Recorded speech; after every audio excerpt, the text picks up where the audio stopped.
क्या आप जानते हैं कि एक शख्स ने बगैर किसी तालीम के डॉक्टर, उस्ताद, जेल वार्डन और राहब बनकर पूरी दुनिया को बेवकूफ बनाया। फर्डिनेंड डिमारा का नाम था उसका, और वो 40 और 50 की दहाई में दुनिया का सबसे बड़ा जाली शख्स था। उसका सबसे खतरनाक कारनामा कोरियाई जंग में हुआ, जब उसने किनेडी नेवी के सर्जन का रूप धारा। सिर्फ मेडिकल किताबें पढ़कर उसने जख्मी फौजियों की पेचीदा सर्जरी की और तमाम मरीज बच गए। कोई मेडिकल डिग्री नहीं थी, फिर भी उसके हाथ जादू करते थे। उसने कॉलेज में नफ्सियात पढ़ाई, मैक्सिमम सिक्योरिटी जेल चलाई और बरसों तक राहब की जिंदगी गुजारी।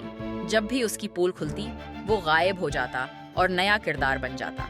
1982 में उसकी मौत तक ये खेल चलता रहा। क्या आपको लगता है कि आज भी कोई फर्डिनेंड हमारे दरमियान छिपा है?